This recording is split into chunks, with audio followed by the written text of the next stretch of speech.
bring in Miguel Franco.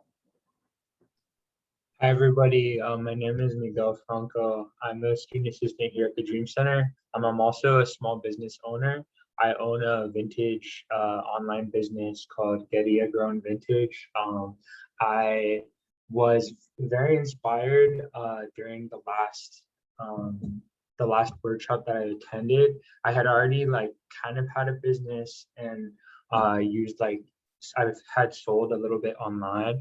But from this workshop, it helped me think about a business plan, and since then I've made over 300 sales. I've done sales at physical markets in LA, and also done sales all online as well. And here's some pictures of my account on Depop where I mostly sell, a picture of my booth, and also a flyer of the first event that I did last April.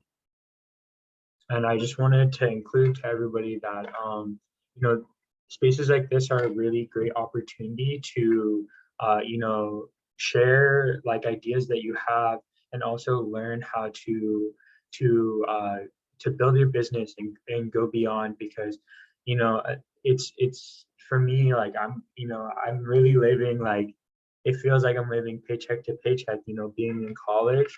But it's really nice to work for myself because I can work around my own schedule.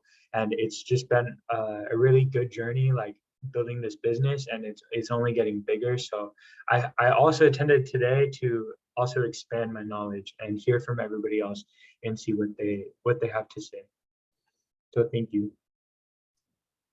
Thank you, Miguel, for sharing. And it's amazing to see this, because building your own business is not easy. It's going to grow as much as you're willing to grow, right? And so you're seeing Miguel is not only working on expanding his business, but expanding his own knowledge. And that's what today is all about. So let's start with a quick activity. We're going to start with some of the tools that you'll need for today's workshop. So you'll need 2 sheets of paper.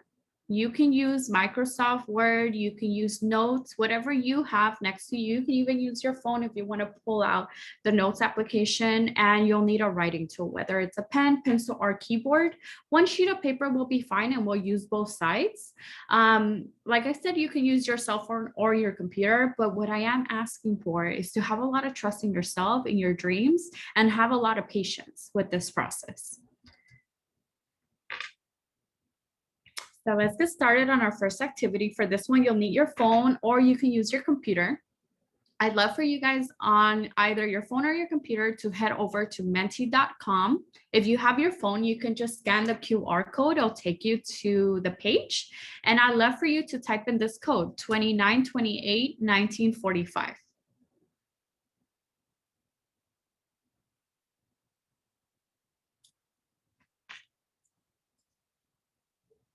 I'm going to change the screens, but you will still have a lot of this information in the other screen I'm sharing. So the code is still right up here. I'm going to go ahead and copy this link and share it with everyone on the chat who hasn't been able to join on this.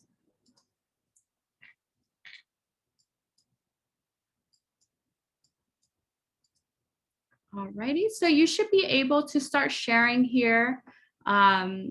And the question that I'd love for you to answer is, what is your earliest memory of entrepreneurship in your life? And so as folks are sharing and answering this question, you will start to see it pop up. So this is really cool.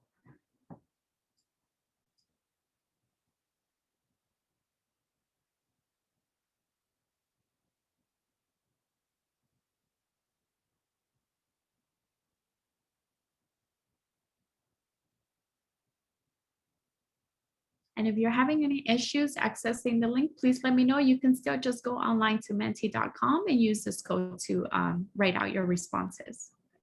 These are anonymous, so we won't see your name when you're sharing. We just ask that you remain respectful with the space as well.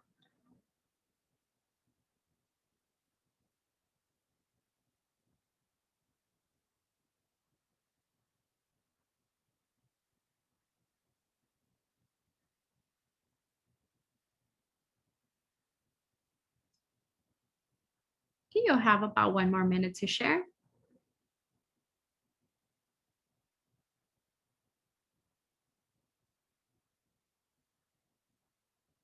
This is so great. It seems like a lot of us already have so much entrepreneurship experience, whether it was from our family members that we saw growing up, or us actually selling food items, selling products, right? This is so great. And so, how do we change this narrative for scaling our business, right? We know we have that entrepreneurship spirit in us. So, what is stopping us from making it to?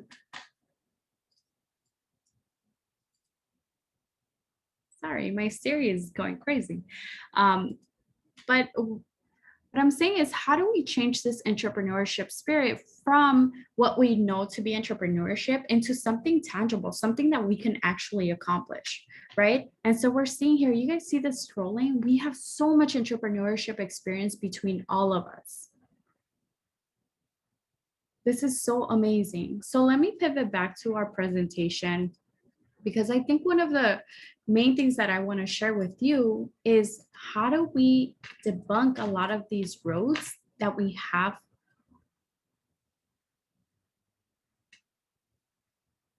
into actually establishing our business. And it all starts with us. So I want you to take out that sheet of paper that we discussed. I want you to fold it in four, right? So fold it in a half. We're going to do like sandwich style or taco style, I should say. And then we're going to fold it in half again. So at the end, you should have four corners. If you are working with a digital device where you're more like on Word or notes, what you can also do is number. So number one, number two, number three, number four, and then that's what you will be working with. If you're more visual, you can create a table. And what I want you to do once you have this organized, on your top left side, we're going to start debunking some of these mental roadblocks with two activities. So on the top left side, I want you to write down 5 to 7 skills that you hold. I don't want you to think about anyone else but yourself. And I want you to be selfish. I want you to think about everything that you are good at, right? What is it about you that's different that you are, that stands out, whether soft skills or hard skills? And some of these soft skills could include things like being a good communicator, being a good leader, being good with teamwork. Maybe you're really flexible and adaptable. Maybe you have a lot of interpersonal skills. Maybe you're emotionally intelligent. Those would be some of the soft skills. You can also include hard skills, such as being good at Adobe Suites. Maybe you make really, really good cakes. Or maybe you are bilingual. Maybe you're really good at marketing. You're really great at making flyers. Those are your hard skills. So I want you to just do a list. If you have more than 7, go ahead. We're going to write all of those out.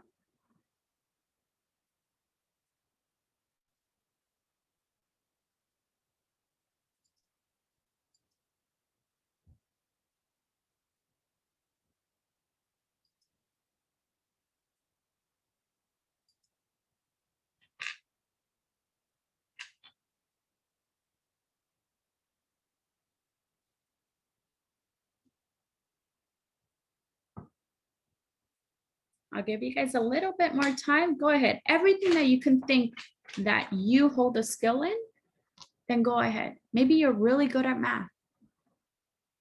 Maybe you're really, really good at psychology. You love those classes. Or maybe you're just a really good listener. Go ahead and write all those skills.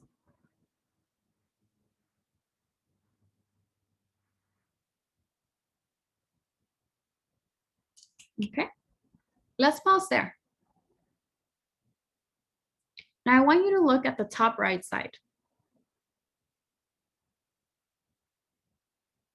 I want you to think of one problem that you can fix with that skill set.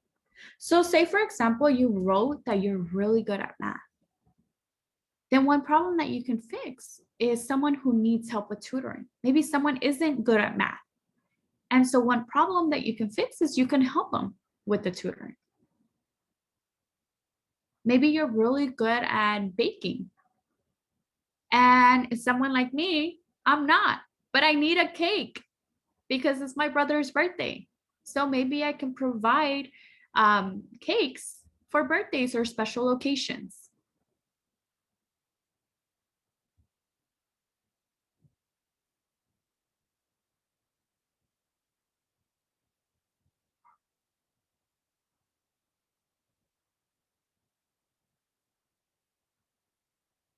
So I want you to take a moment to write this. And this is just an activity we're doing today. This is definitely something that you're going to scale. And this is one of those things within our community rules that the conversation doesn't stop today. We're going to keep it going. And of course, if you have any questions, go ahead and write them down on the chat.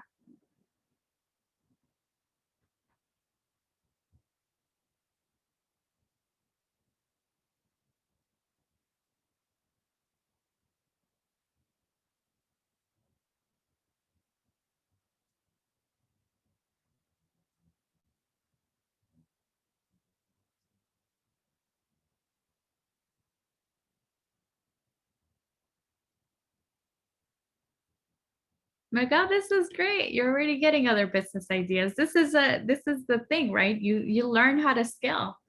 And the cool thing about becoming an entrepreneur is once you start, it's really very difficult to stop. You hear of a lot of CEOs who have so many different business ventures, right?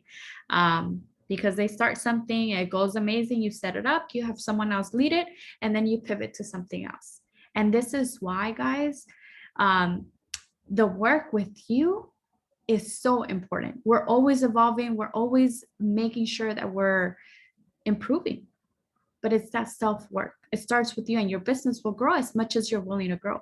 So take this activity. We're going to bump into the next roadblock, part 2. And so let's talk about this for a second. Forbes magazine talks about the 7 obstacles for starting your business. When you get this PowerPoint, you can click on Forbes magazine so you can access the full article, but they really talk about the reality of becoming a business owner. It's not easy. If it was, why wouldn't we all own businesses already, right? It's not. It really, really takes a lot. Sometimes people think, oh, start your own business. It's a lot easier than working a 9 to 5, but it's not, because you're doing accounting, you're doing your own marketing, you're doing your own management, you're doing everything that a business structure would do, right? And so there's many reasons why you may not start your job. And these are the 7 that Forbes magazine discusses, right? So maybe you have some financial limitations. You want to start your own business, but you don't have access to financial capital. Maybe you're sitting here and you're saying, I'm a really good listener. I can become a great psychologist and I can open my own practice, but I don't have experience yet, right? Or maybe you think of so many different things that you're really good at, but you don't have one idea that stands out, right? But you're sitting here and you're thinking, I am so talented, and I'm guilty of this, thinking like I have so many soft skills and so many hard skills, but I don't have one idea that stands out. Or maybe you're sitting here, and feel free to raise your hand or give us a thumbs up if this is you. But maybe you have other responsibilities. Maybe you're a full-time student with a full-time job and you can't find the time to sit down and be creative and think about what business you want to open. Or maybe you're a full-time mom or dad, or you're a caregiver, but you can't find this time. Or maybe it's a combination of everything. And maybe you have fear of failure. Maybe you just want everything to go great, right? Or maybe you just don't want to work really hard. It's stressful. You don't want to go through the stress of having to decide, what kind of business structure do I want to adopt? What do I want to do with this? What do I want to do with that? Or maybe it's just not the time right now. Whatever it is, we all go through it. Whenever you're thinking about starting your own business, please know that it's not you alone. Everyone goes through it. But how do we break out of this, right? How do we get out of these limiting ideas? And so now let's focus on you. On your number 3 or your bottom left side of your paper, I want you to take a moment and reflect on your obstacles. So I want you to write, what are my obstacles? Don't worry about anyone else. This is all about you. Don't try to answer them. Don't try to judge yourself. Don't try to think about anything else. Just, what are my obstacles? Why don't I open my own business?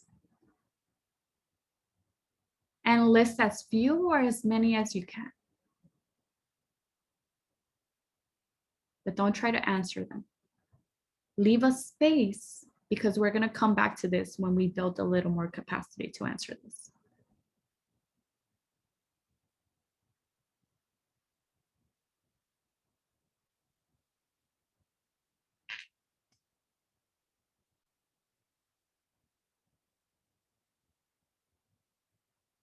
I'll give you guys like 30 more seconds.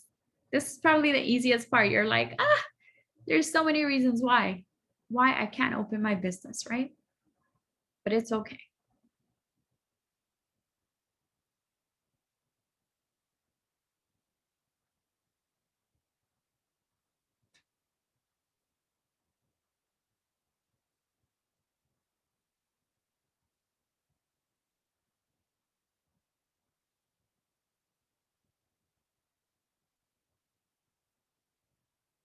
All right, I want you guys to put your pencils down or take your hands off the keyboard, whatever you're working with.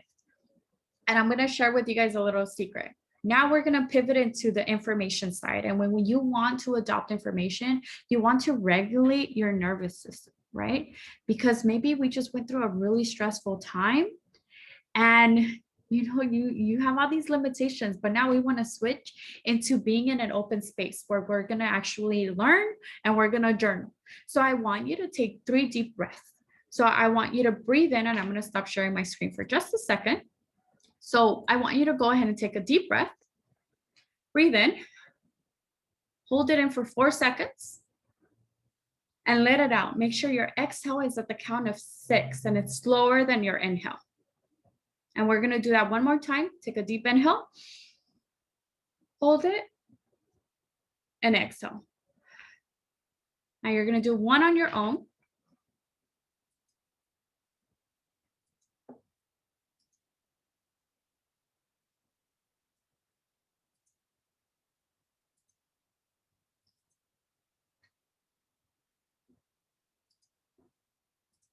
And now we're going to come back to our presentation.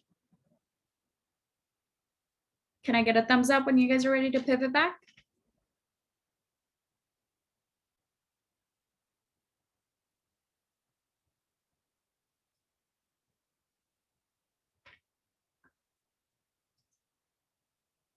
Okay. Seems like we're ready. So let's talk about the different business structures. This is very technical information. Usually we do a presentation just for discussing each one of them, and we're not doing that today. So you'll get a little bit of the overview. The first business structure that you can adopt as your business is becoming an independent contractor. This is a self-employed person. Think of, for example, like a plumber. They produce a specific type of work or product in a determined amount of time. And the general rule for being an independent contractor is that the payer has the right to control only the result of the work, not what will be done or how it will be done. Say, for example, I have a broken sink and I call a plumber and he's an independent contractor. And I tell him, hey, I have a broken sink. I need it to work. So now I don't get to determine, as a person who's going to pay this independent contractor, what time he will come or how he will fix it. But now this independent contractor who's a plumber gets to come in my home, figure out what the problem is and what is the best course of action to fix it.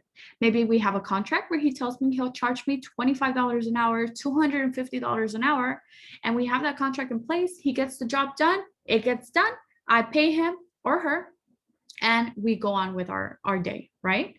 Now, this independent contractor will receive all the profits, but they will be liable, which means they're responsible for the losses and debts. This person is responsible for self-employment tax and income tax, and they can use an ITIN number or an employer identification number to file and pay taxes instead of a social security number. And ITIN is an independent, individualized tax. I forget what the I stands for, but it's the tax ID, basically. You need this to file your taxes. And so what we want to consider is that when we are becoming independent contractors, our status will not stop us from establishing our own business. Other types of independent contractors that you can think of are, for example, cosmetologists. You can think of like a consultant who may be doing some of their professional work that's coming in to provide some kind of knowledge in the field. And it could be a product or a service, right? What we want to consider are some of these relevant laws like IRCA that will prevent folks from working without having the right to work documents. You heard me mention DACA and TPS earlier because it provides you some kind of protection or the ability to have a social security number. And this new law that was established in 2010 was AB5. And AB5 is basically, it was established as a labor protection for employees. So think like Uber. So it can have protection for California workers with some of those labor laws, including like at least minimum wage, proper sick leave. And so you want to make sure that you are aware of this law because it will be important as independent contractors. So this is one way. If you want to officially create your own business, right, where you actually want to go through having an employee identification number and employing a different kind of structure, then you have a couple options. There's 5 that I'll cover here today. And these are just business models. So you can go into the sole proprietorship. This is a type of business entity where it's you running a business and there's no legal distinction. It's you may have the same business account as, or like same bank account as your business, or you can have a partner, but it's really like you and your business, right? A partnership is when you decide to join forces with someone else to create this business, but there's really no distinction between you and the business. You have a lot of your personal assets tied in. Some of the other options where you're a little bit more protected are, for example, through a corporation. There's a clear distinction between who you are and who the business is. And the corporation, they conduct a business, but they realize their net income or loss and they pay taxes, and whatever profits they make, they are able to share that with their shareholders. You must obtain an employee identification number to start a corporation, but you can get this with an ITIN number, right? And as long as you're working or planning on filing taxes, you can apply for an ITIN number. It has nothing to do with your status. The second form that you can incorporate that you have a little bit more separation from who you are and your business is the more popular one, which is an LLC, otherwise known as a limited liability company. And this is where you have a business structure that's allowed by the state. And some of the restrictions may differ, right? So we're looking at the state of California for this example. And you have a separation between who you are as a person and who your business is. So you'll have different bank accounts, you'll have different assets to both. But if something were to happen with your business, now your personal assets will not be affected. And so this is important to create that separation, right? And the last one that we have here is the workers cooperative, which is a business compromise of the members. And these members are workers and owners of the business. You don't see this as much, but it is a business model that some folks decide to adopt. And members can control the structure and practices of the work environment. So I know I'm not giving you too much detail about this because you really need to research this and figure out which model is the best one for the kind of business that you want to launch. But this is kind of like the general overview. If you hover over, I think Madison will give you guys more information about the resources. But there are resources through Immigrants Rising that can provide you more resources about each of them in further detail. Now it's time for the fun part, you guys. We're gonna start building your business plan. First, so for this one, I want you to turn your paper around and right at the top, I want you to write business plan. If you are here and you already know what kind of business you want, go ahead and put your business name. If you don't, just leave a line and we're gonna put your business name later.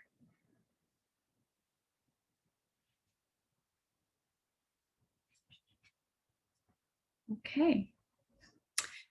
So what I want you to do for your business plan, I want you to pick one of the problems you can fix on your skill sheet. Remember how we had one column where it's all your skills. And then on the other side, we had the one problem you can fix. I want you to pick one of those problems. So maybe you were really good at math and you can provide tutoring services. So that's a problem that we're going to focus. Maybe you're really good at baking. And so your business idea would now be baking or setting up a business to provide cakes, cupcakes, whatever it is that you want to decide for special occasions. Whatever your idea is, I want you to circle it and write it at the backside where you wrote business plan. That's where I want you to write it. And we're going to focus on this idea for this activity. And we're going to provide some space for you to have more of that internal dialogue and journaling with yourself. You won't share this with anyone, but this is really like the takeoff for you actually like providing some space for inner dialogue to think of this business idea. So let's start with the first component of a business plan. And this will be the executive summary. You'll have about a minute or so. And I want you to answer this question. Will it be a product or a service? So on your sheet of paper, right now, you can write product or you can write service. And you can write in like one word or you can write full sentence, whatever you feel more comfortable with. But just know that this is definitely something that you can come back to. Now, can you explain it? What kind of product is it? What kind of service is this going to be? In one sentence, can you explain this?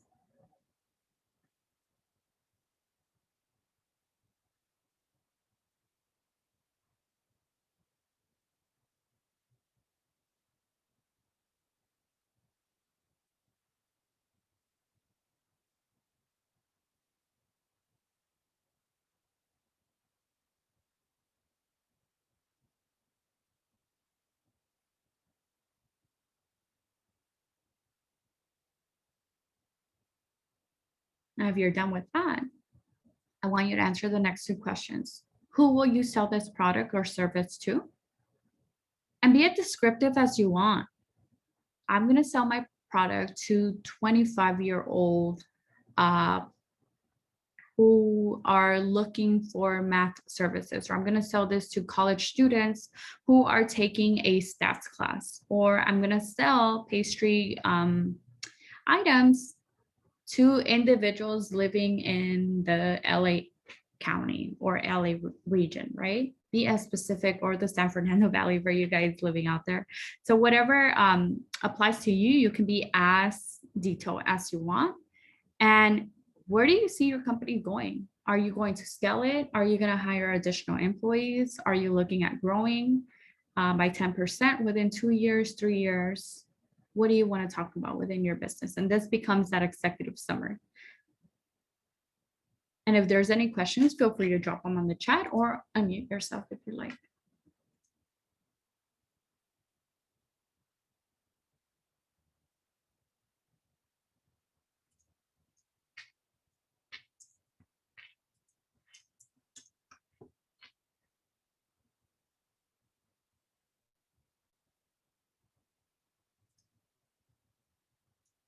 Okay, I'll give you guys about 30 seconds more.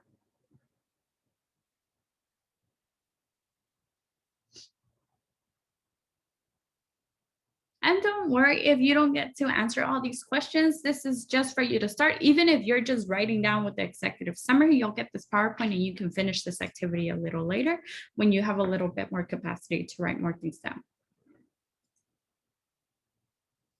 Let's move over to the mission statement. This one's going to take you a little bit more time.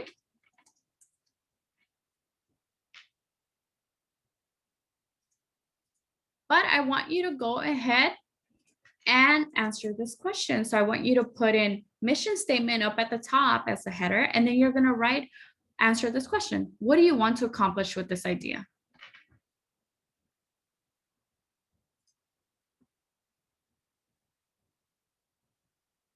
So say, for example, you wanted, like, one of your skills is that you're really good at working with hair. And one of the problems that you wanted to fix is finding organic products or alternatives to folks managing their hair. And so one of the things that you want to consider is maybe becoming a hairstylist or developing a product that's more organic. And so this could be the mission statement, to provide organic or healthier options for healthcare or hair care. And I'll give you guys about a minute more to answer this one.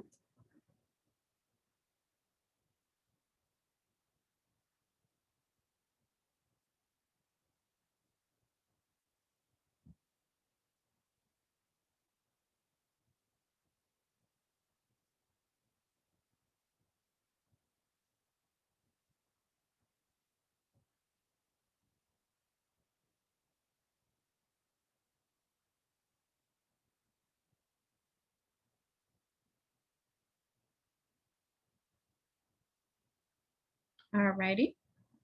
Let's pivot to our next header,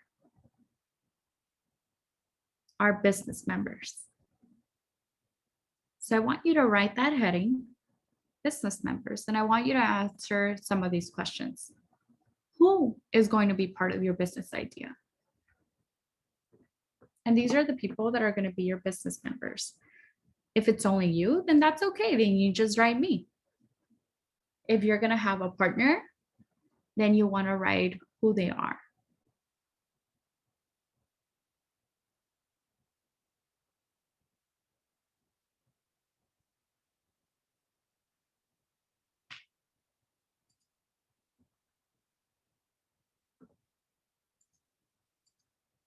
And when you guys are ready to move on, just go ahead and give me a thumbs up so I know that we can move on to the other parts.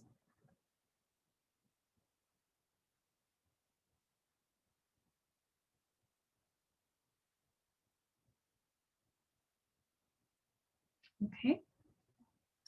I'll give you guys a little more time. I'm getting some thumbs up. Okay. Awesome. All right, I'll wait on a couple more of you guys before we move along.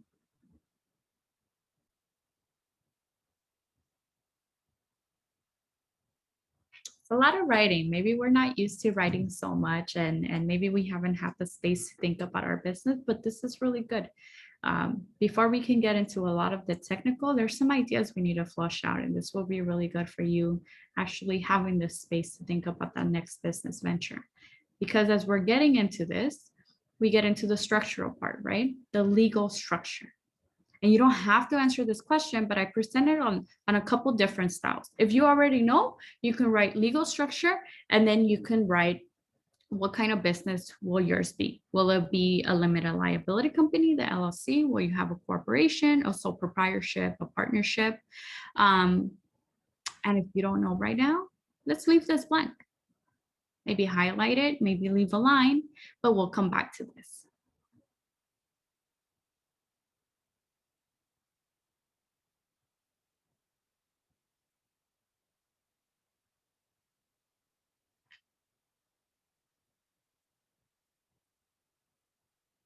I'm going to move on because we have some other ones to answer. Let's talk about your market search. This is the part, you don't have to answer this today, but this is a portion where you have to do more research, and you definitely won't get this done today. But this is the part where you can write a little bit more about your product or service. Does it have an industry? If so, what's the industry? And you may have to do some research, like you may have to pop into Google and say, hey, what industry does this fall into, right? Is this part of entertainment, manufacturing, the tech company? Is this, what is this? But we want to do more research, right? We want to look at, are other companies doing the same thing that I'm doing? What are they currently doing? What can I do differently? Right? So for this part, I just want you to put market search, and I want you to write a comment to yourself, figure out what industry my business will belong to.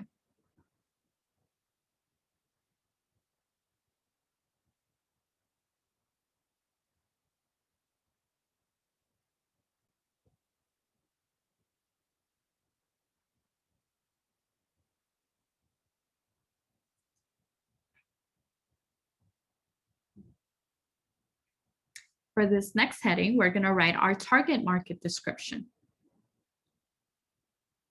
And at some point, you'll come back and write a little bit more about your future customers, because that's who the target market is. Who will be purchasing a product or service from you, and who will you be building that relationship with, right? And that's what I want you to think about your consumers. I want you to ask yourself, who are they? How old are they? Are they between 18 and 25? Are they Gen Z? Are they millennials? Are they boomers? What do they do? What kind of job do they have? How much money do they make? What do they like doing? Are they outdoorsy? Are they the kind of people that love staying home? But who is this person that you will be marketing your products to? Feel free to answer one. Feel free to answer all the questions.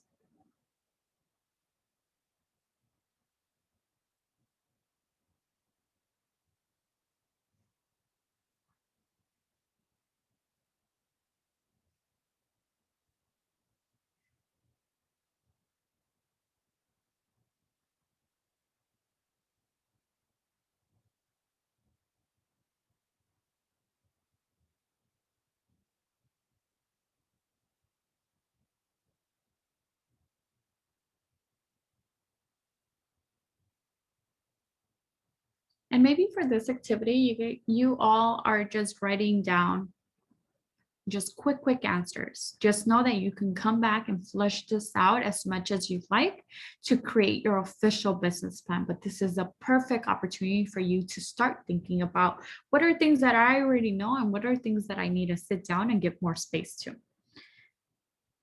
This one is probably one of the ones that you definitely want to give some space to. And I know I have some business students here. It's amazing because CSUN really has a really great business school. So how many of you guys have heard of a SWOT analysis? Can I get thumbs up?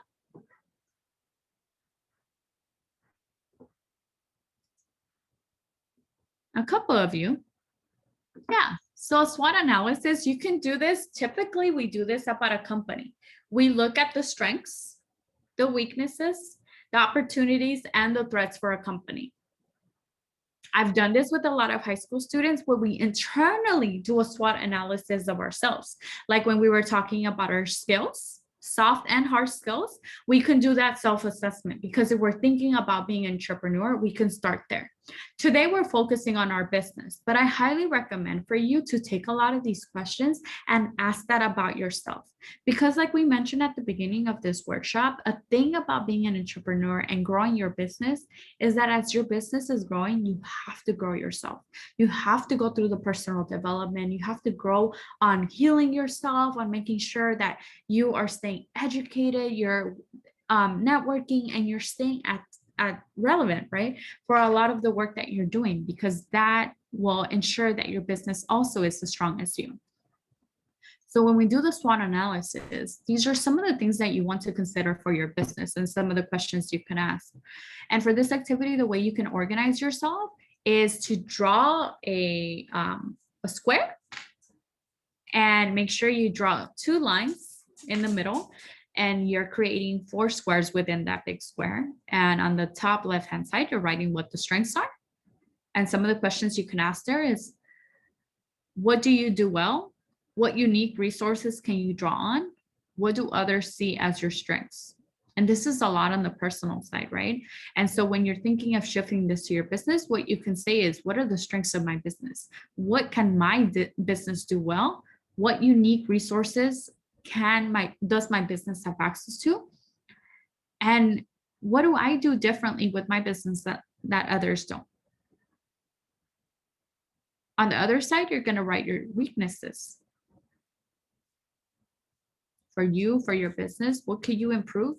Where do you have fewer resources than others? Maybe this is where the financial or some of the barriers that you wrote earlier come into play.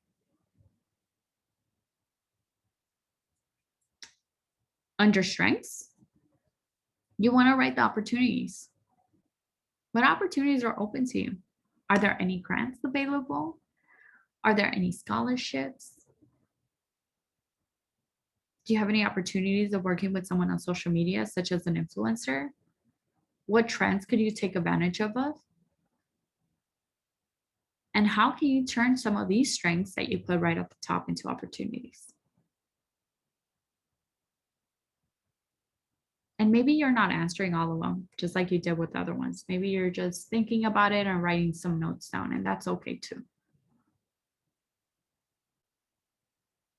In that last corner, I want you to write about the threats. What are threats that can harm you? If you're undocumented and one of the threats is fear of deportation, fear of not having a permanent status, that is a very clear threat, and you are welcome to write that in. On the business side, do you have any competition? Are there other businesses that are doing the same thing that you're doing?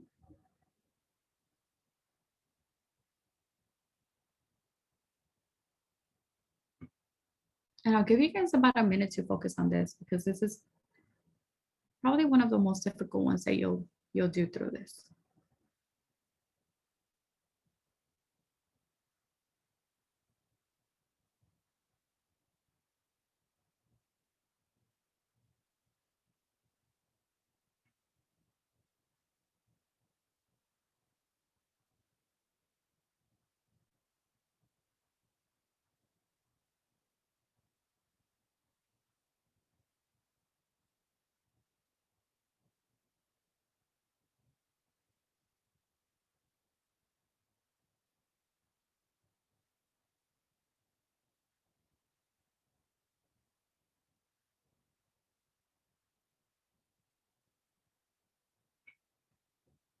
Take 30 seconds to write down your final thoughts for this one.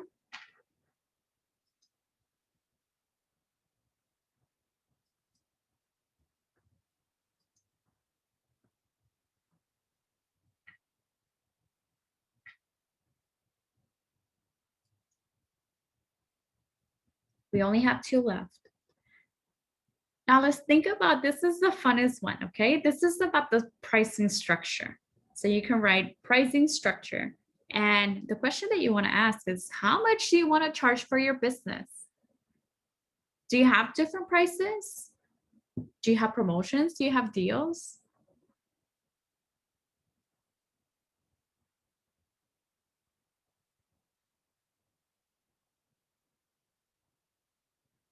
And make sure that you are correctly addressing the price for your service. And this later you can look at, right? Maybe you compare it to other businesses or organizations who are offering the same product or service as you.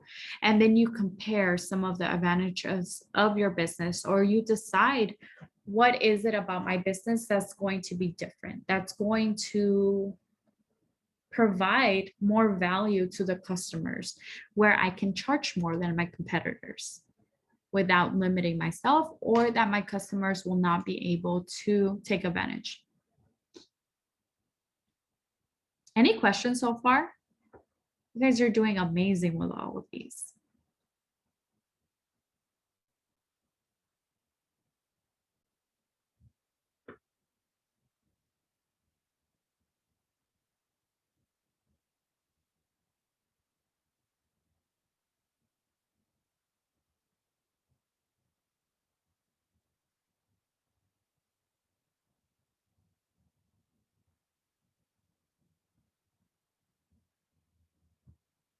All right, y'all, we are getting to the last one. And the last one is a bonus one, but this is about protecting your ideas. And this is the intellectual property rights. So for this one, I want you to write the header, and then in the bottom, I want you to think, will my idea be unique? If so, do I need to protect it through intellectual property rights, such as trademarks, copyrights? Maybe I invented something really, really cool and I need a patent, right? So I want to think like, okay, what is it that, and maybe you don't know right now, but you're thinking, okay, my idea needs to be protected some way, somehow, right? Like if you're inventing something And you definitely need a patent because you don't want someone to copy the same structure that you're building. Right? If you're creating some kind of music, some kind of content, you want some copyrights. You don't want people just to go in and copy the kind of work that you're doing.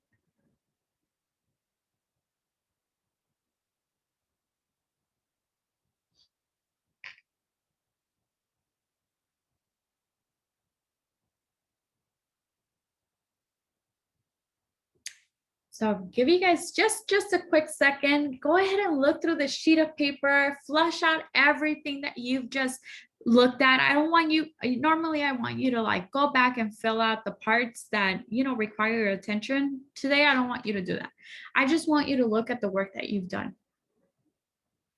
You've started your business plan. This is step one. So now I want us to go back on the other side of the paper. Our question that we left blank is, how can we overcome those obstacles that we wrote? And so maybe some of our obstacles are not having enough money. I heard it on the chat. Maybe we don't have enough time. What is one thing that we can do? Pick one obstacle, one today. That's all the capacity we have. We're just going to tackle one today. And I want you in that last grid, or number 4, however you organize yourself, and to write down, how can we solve this obstacle? Maybe my obstacle was money. And the way I can solve it is by applying to a scholarship or grant, or to figuring out ways that I can do some crowd sourcing, I'm sorry. Any questions up to this point? And you're welcome to just write them on the chat. You don't have to unmute yourself.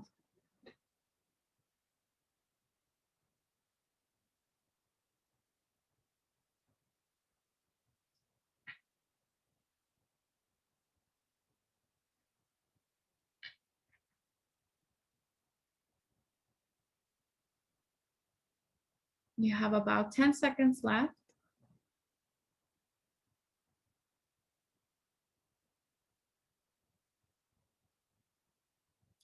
I'm going to move on. And I want you to take a moment. And if you want to unmute yourself just for a quick second, in 5 seconds, 10 seconds. And I'm wondering if at this point we can stop recording. I had 5 students who attended. Thank you. So we'd love to provide this extension of providing a self-work group to hone in on a lot of the strengths that you already have as students. And so our goal is to identify 5 students from CSUN to join this group, and it will be 3 months of mentorship. And it's basically a community. We'll be doing trainings on developing your own brand as an individual. It's a lot of the self-work, scaling your business and staying motivated. So you can use this link to apply. It's a Microsoft form, and you can also use the QR code that you see up in the screen. You can scan it with your code. If you hover your camera, you'll access it. We'll also post it on the chat. And if you're listening at home, you'll be able to have access to this as well, right? So we have a deadline of September 22nd by 5 p.m. If you'd like to be included in this group, the meetings will occur once a month, Fridays. And so we'll set up the timeline according to the group that we select, but this will be a commitment of meeting with this cluster one day a month for the duration of the fall semester. So thank you so much for sharing space with me today. I will hand it over to my colleague Madison, who will share with you a couple more interesting opportunities for you all. Thank you.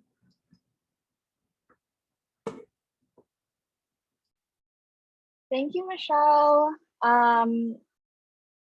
You went over some really helpful information. I really love your exercises to kind of help people get thinking about it, and get people thinking about their businesses, their strengths, and also just get, like, I don't know, hands-on experience on creating a business plan. And so hi again, everyone. My name is Madison. I am an entrepreneurship manager with Immigrants Rising. If you all haven't heard of Immigrants Rising, we're an organization. We are based in the Bay Area, but we serve all around the country, and we are an organization that empowers undocumented young people to achieve educational and career goals through personal, institutional, and policy transformation. One of the great programs that we have right now is Spark, and with Spark comes our seed grant. And so I'm going to go ahead and talk more about those two opportunities, which can be really great resources for you all to start your business. I know y'all are just learning more about like how to create a business. It's probably your first time making a business plan, but I also know that these opportunities are rare. And I know some folks have also shared that money and starting capital is a barrier when it comes to starting a business. So I really hope that Spark and the seed grant can be a resource to you all. So these are the things I'm gonna go over. And the little graphic on the right side is some of our featured entrepreneurs. So we do want to serve the undocumented community, and these are some of the entrepreneurs that we've served. Next slide.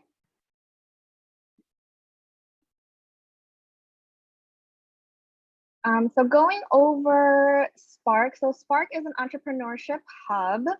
And can you go to the next slide? Right now, our website is actually down. Our cycle just ended last Friday, so we closed it temporarily to fix some of the issues that we're having, but I did want to share this video since this is a PDF. Daniela, do you think you can switch on to the Google Slides and play the video? If not, I can also play the video.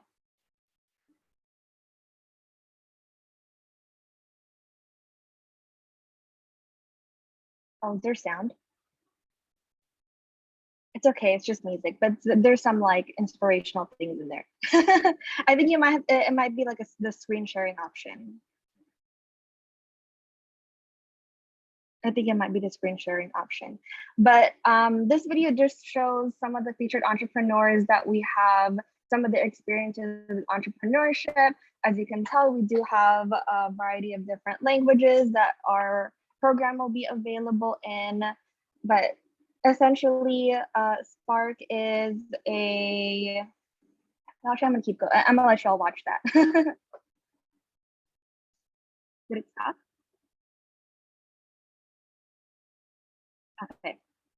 I'm just gonna stop there and pause there. If we can go back to the next slide. Spark is an entrepreneurship hub. I know there's not always a lot of free resources out there, especially one that's tailored to the undocumented community for businesses. And so if you are looking for entrepreneurial training, Spark is for you. There's two different journeys available. One will give you access to the seed grant, and the other one is just for you to go through the different trainings, specifically just to learn, get experience. The seed grant is only available to the state of California, but Spark as a website is available to anyone. So definitely it's a resource that's accessible to all. And again, it's a free entrepreneurship training geared for undocumented entrepreneurs.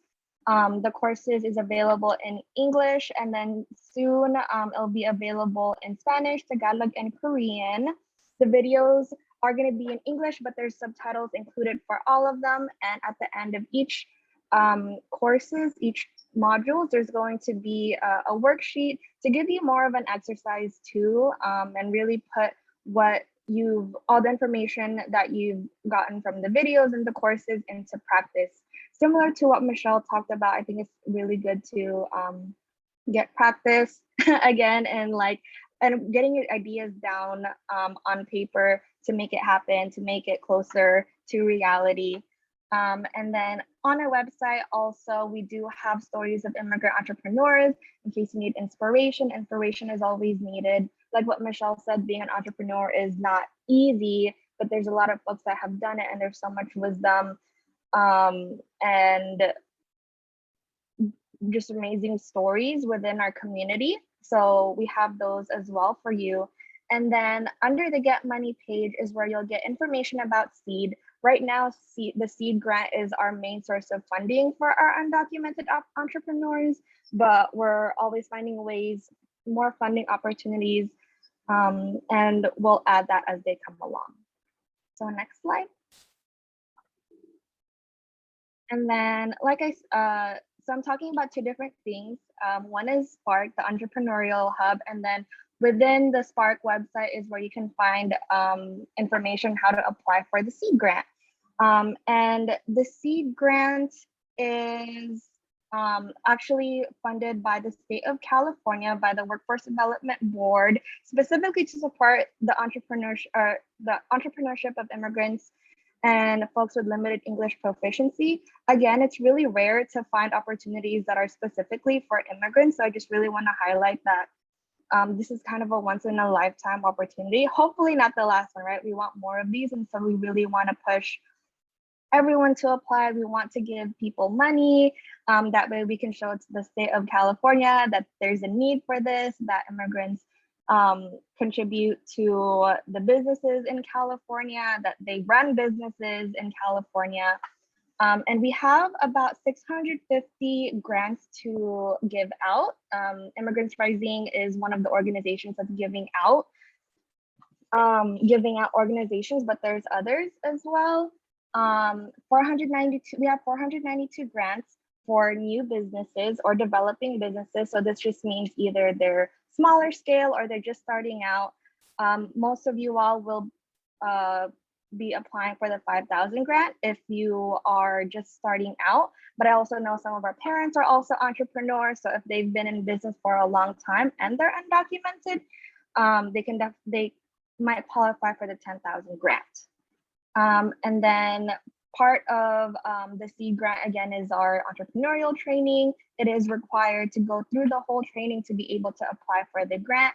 And then if you're awarded, we also have some technical assistance available. So if you need help, like getting your business license, incorporating your business, things like that, we have partners who can give you that technical assistance. And then next slide. So we do have two different types of grants, just so you all know what you'll be applying for. Like I said, many of you all are probably only qualify for the $5,000 grant. We're basing the definition of developing business or mature business based on how much revenue or gross receipts you had in the 2020 year. So if you've had less than 100,000, you qualify for the 5,000 grant. And if you have more than 100,000, you qualify for the 10,000 grant. And these are just specifically based on like the scale of your business. And then these are one-time non-renewable grants as well. Next slide.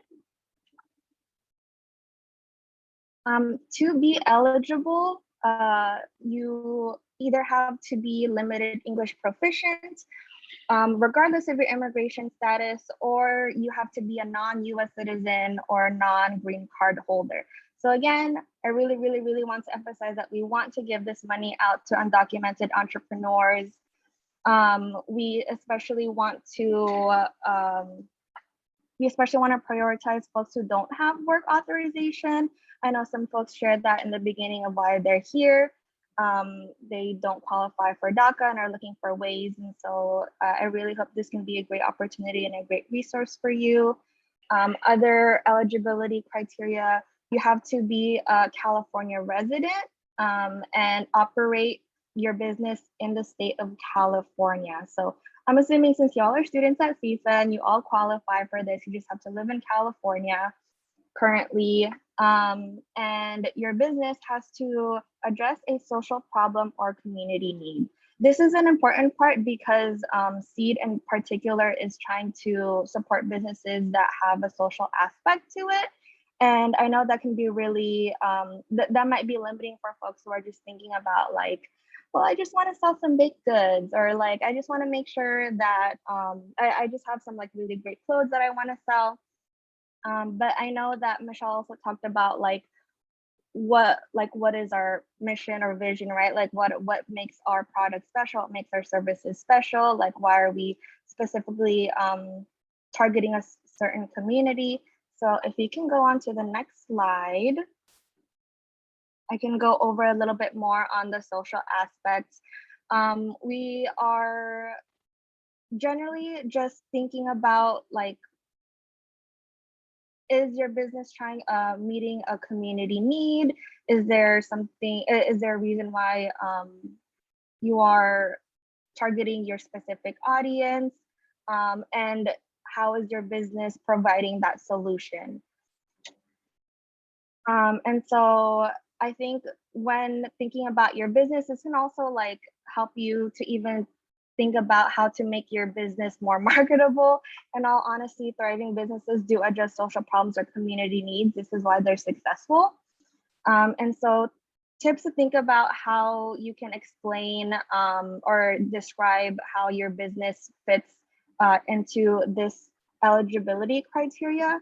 Think about your product, what makes it special, think about your audience, why are you targeting them? Some folks have shared, like as this graphic shared, Reina and Ophelia are restaurant owners in Oakland. They own La Guerrera's Kitchen, and they're also undocumented, and they want to make sure that their restaurant celebrates women cooks, indigenous, and chingonas who migrate with knowledge and recipes. And so they want to bring cultural food to their local community.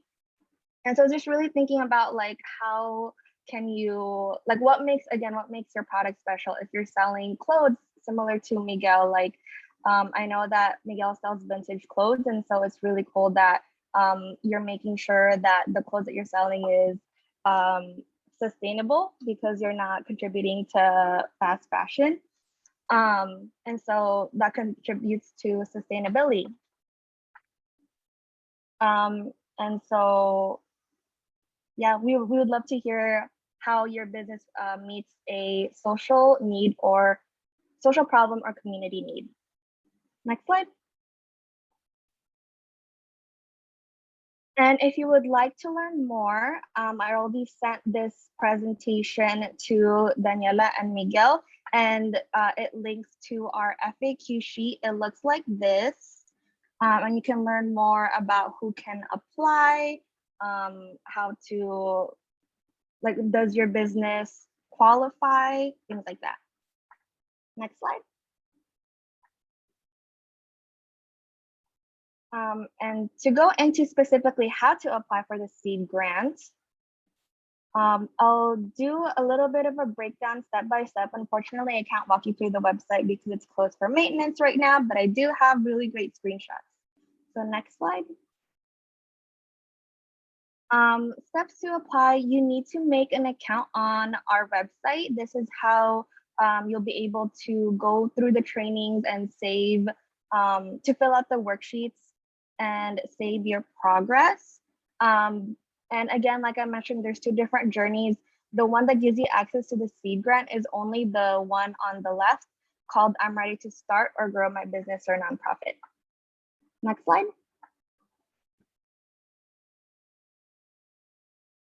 There is a two-part registration. I just want to make sure. I realize this PDF might not be updated, so I'm really hoping that it doesn't show the slides that I hid. But there is a two-part registration, so you just have to make sure that you make your Spark account and then fill out a another form that just gives us the data that we need for the people that we're serving. Next slide.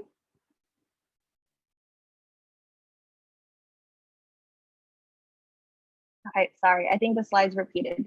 Can you actually, Daniela, go on to the Google slides and then present it?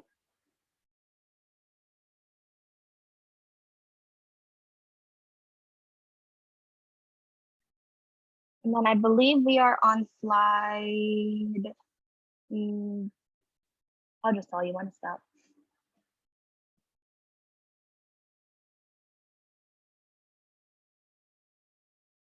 Okay, so steps to apply, like I mentioned very, very briefly earlier, you do have to go through the whole training to be able to apply. And after each module of the training, there's 5. It takes about 5 hours to complete. We don't recommend you do it all in one sitting. It's really for us to, for you, for your own benefit, to learn how to fill out the grant application, get your thoughts down again, get practice, and really use this as your draft, use the worksheets as your draft for your grant application.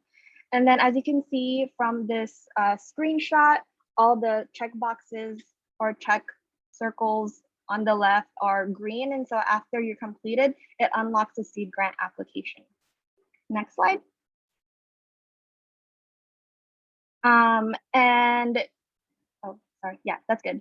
And so right now, again, our application is closed, but if you want to see how our application looks like, what question you'll be using, I highly recommend looking at our application preview document. It has all the questions as well as other important information on your online application, and have this on hand as you're filling out your online application. Although it can be saved, your progress can be saved, so you can just fill it out. It takes about 45 minutes to fill out. It's also really difficult and really intensive. Michelle submitted an application, and she can testify to how intense it is.